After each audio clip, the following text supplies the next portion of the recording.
Tudo bom com vocês? Uma satisfação poder estar aqui conversando novamente com esta turma.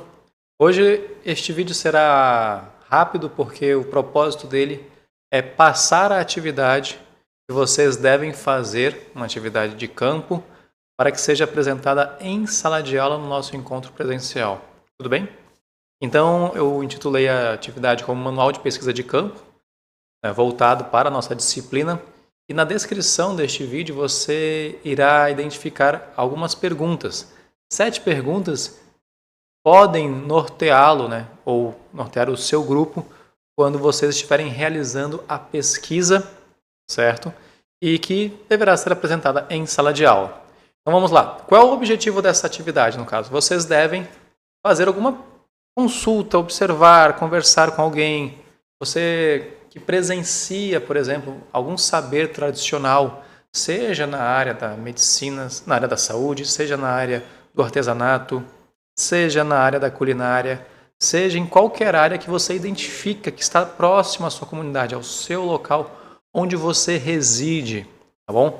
Converse com pessoas experientes, pessoas que têm conhecimento, por exemplo, de um saber considerado tradicional naquela comunidade e que ajuda a desenvolver atividades, bem? Atividades quanto à manutenção, à preservação, quanto a atividades possivelmente talvez relacionadas a fins comerciais ou não, tá bom? Então fiquem livres para, em grupo ou de maneira individual, vocês fazerem essa pesquisa, no caso.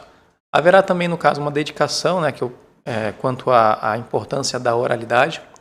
Então eu peço para que vocês, com autorização, é claro, entrevistado, façam entrevistas, conversem com as pessoas, busquem por meio da oralidade e aí, consequentemente, você comparar o conhecimento local com o conhecimento científico, por exemplo, ver as diferenças para aquela atividade, tudo bem? O que a academia já tem produzido, o que a academia já produziu, no caso, e o conhecimento que está presente ali na comunidade, por exemplo. Você percebe semelhanças ou diferenças. Bem, então, no caso, a busca em busca de a metodologia. Então, bibliotecas vivas, valorize a oralidade e a memória dos mais velhos através das entrevistas. Eles guardam, entre aspas, arquivos da tradição. Bom? E ciência do concreto, faça registros fotográficos do saber em ação. O foco é a eficácia, a sobrevivência e a ajuda na prática no cotidiano. Eu acredito que alguns de vocês já tenham realizado atividades semelhantes a esta. Tudo bem? Então, se você puder registrar por meio de fotos, por meio de vídeos, se você tiver um equipamento como um celular, por exemplo, e ali puder utilizá-lo para gravar, também é algo maravilhoso. Tudo bem? Desde que tenha autorização, lembrem-se disso. Aqui no caso, há uma bússola, digamos assim, que também você pode acompanhar na descrição do vídeo com as perguntas. Então, por exemplo, a origem, a transmissão, a relação com a natureza, a relação com a criação, a utilidade daquele conhecimento na comunidade, os significados e a sua relação, se é uma relação cosmológica, certo? E também, no caso, o diálogo acadêmico, nós podemos conversar também em sala de aula, os desafios que existem, e quanto também ao desafios, preocupações, a perda daquele conhecimento ou se há algum outro tipo de ameaça, digamos assim. Soberania e território, ou seja, quem detém este conhecimento, por exemplo, detém alguma soberania na comunidade, tá bom? Vamos lá, ferramenta de campo, como e por quem esse saber é transmitido na comunidade. É passado através da fala ou de contações de histórias ou atividades como uma escola, atividades acadêmicas, por exemplo, nesse sentido. Ocorre por meio do exemplo prático no dia a dia, envolve algum ato cerimonial, por exemplo. Quem pode realizar, quem não pode, e se não pode, por qual motivo, e quem pode realizar, pode ser a partir de que idade, por exemplo. Esse conhecimento depende de algum elemento específico do ecossistema local? Plantas, ciclos da água ou tipos de solos são essenciais? Como a comunidade garante que esse recurso não se esgote, é um exemplo. Existem práticas de manejo sustentável embutidas no saber? Ferramenta número 3. De que maneira esse saber auxilia no dia a dia da comunidade? É aplicado na alimentação, cura, construção de utensílios, por exemplo? Como essa prática garante a sobrevivência imediata e de que forma ele assegura o bem viver coletivo do grupo? Lembrando, pessoal, que geralmente durante uma entrevista é comum o entrevistado ele responder mais de uma pergunta quando ele inicia a sua fala, tudo bem? Então você não precisa necessariamente fazer todas estas perguntas, tá bom? Existem histórias, mitos ou crenças espirituais associadas a esta prática, né? Quais, no caso, narrativas ancestrais justificam ou acompanham a prática? Como esses elementos cosmológicos dão sentido profundo ao que é feito, por exemplo, a perspectiva de uma cosmovisão. Todo ser humano tem uma cosmovisão, pessoal. E se existe alguma semelhança ou diferença entre a ciência dos livros e a prática, né? A teoria e a prática. No livro didático nós lemos algo, no entanto, na realidade a realidade é outra, ou a realidade na nossa região é completamente diferente, por exemplo. É muito interessante.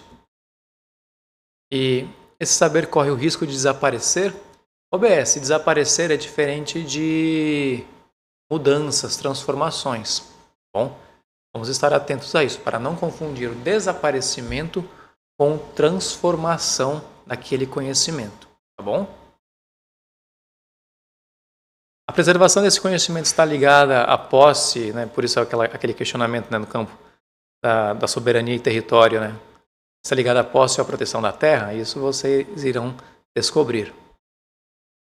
E, né, por último aqui, matriz de análise, como interpretar os dados. Isso nós podemos fazer em sala de aula. A abordagem, ele colocou a abordagem do turista aqui. Pode ser a abordagem de um visitante, enfim. Não necessariamente ligada ao turismo. Então, postura, né? O aluno atua como um observador distante, do ponto de vista quanto ao evitar.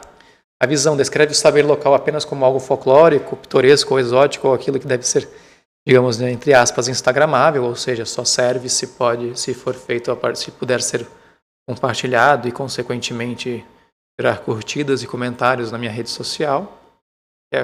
Pode ser um grande vazio, diga-se de passagem.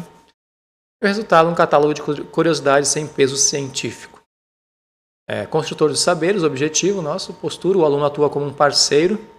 Aqui existe um artigo muito famoso de uma professora, mas eu não me recordo o nome dela, peço perdão, que eu irei colocar aqui na descrição, que é deixar-se envolver, né? Envolver-se com uma pesquisa. Isso é algo muito interessante, um viés antropológico. A visão analisa o saber como um sistema do conhecimento vivo e dinâmico, e o resultado, o reconhecimento de uma ciência essencial para a sobrevivência e o futuro ecológico. O campo aguarda a comunidade, a vila, a cidade, a fazenda, a chácara, a sala de aula, enfim. A verdadeira pesquisa acadêmica começa onde os livros terminam. E aspas. Ao registrar a honra e a memória de suas comunidades, vocês não estão apenas fazendo um trabalho universitário, estão construindo um futuro ecológico. Futuro, do ponto de vista da memória, também, diga-se de passagem, também mais interessante, mais curioso. E preservando aquela memória, aquele conhecimento também. Tudo bem? Sempre dado os devidos registros, os devidos reconhecimentos, tá bom? Sempre peçam autorização e, como sempre, do ponto de vista, né, acadêmico, que é algo fundamental, retornem ao local onde vocês fizeram a pesquisa, tá bom? Isso é importantíssimo. Tá? Grande abraço, Deus os abençoe e até a próxima.